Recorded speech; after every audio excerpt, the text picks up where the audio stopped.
This is my great-grandpa. He was a navigator in the 91st Bomb Group.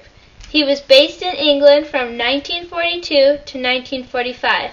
He was shot down on November 2nd, 1944 in the Winged Victory and became a POW in a German prison camp. He lives in New Mexico, so we are doing this interview over FaceTime. Okay, let's start the interview. Can you please state your name and age? My name is Frank Farr. I'm 93 years old. What is a mission you have undertaken? It's a mission within the mission within the mission. Our major mission, of course, was to rid the world of the evil of Nazi Germany at that time. That was the major mission.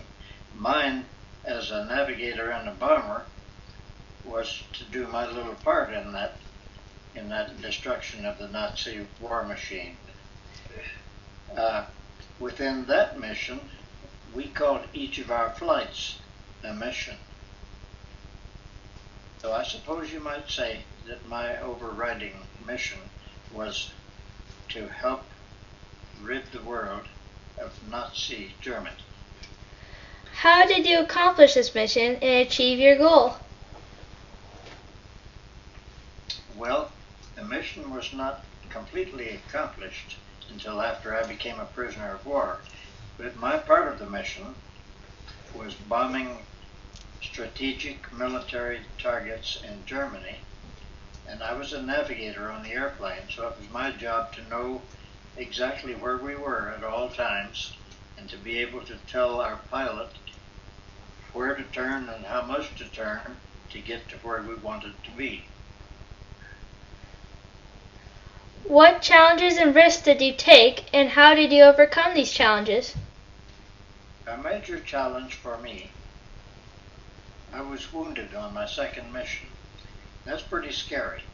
We had a lot of holes shot in our airplane, and every time we flew, somebody in our group went down, and some men were killed or taken prisoner. For me, getting in an airplane again after getting shot once was not a pleasant thing to do. I had to do that to overcome that fear and get in the airplane with the rest of my crew and do my job navigating, even though I was afraid the whole time. And it took repeated flights for me to finally get rid of some of that fear. There was always a certain amount of fear, but the sick fear that came after being wounded lasted perhaps a month or 6 weeks, and a pilot who was 9 years older than I helped me a great deal. What did you learn about yourself? I learned that under intense stress and worry, I could still go ahead and do a good job, my job, navigating that airplane and knowing where we were at all times. As a matter of fact, I navigated our airplane back home again the day I was shot, and I had to do that time after time until ultimately, of course, I became a prisoner of war. And oddly enough, the day I got into the airplane to fly my last mission, I was not particularly afraid. And that was the one where I became a prisoner of war and had to jump out of an airplane. Was that scary? Pardon me? Was that scary? I still didn't understand the question. Was that scary?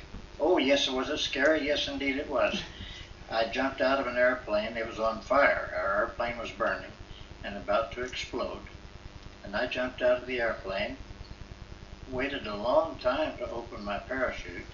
When I did try to open it, it refused to open. And that was, believe me, plenty scary. But I was able to stick my fingers into the pack where the parachute was and pull enough of it out into the wind so that finally the wind opened the chute for me. And I landed as a prisoner. Two men twice as old as I, more than twice as old as I, were pointing guns at me before I ever even stood up after I hit the ground. Yes, it was scary. That was very interesting. Thank you so much for being part of my project.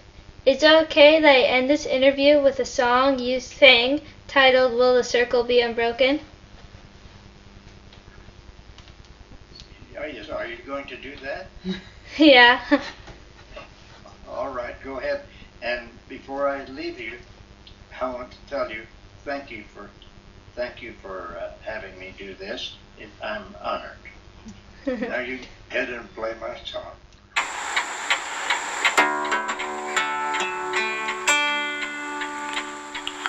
I was standing by my window on a cold and dreary morning when my mind wandered back to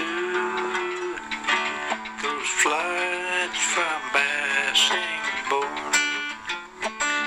Will the circle be unbroken by and by, by and by?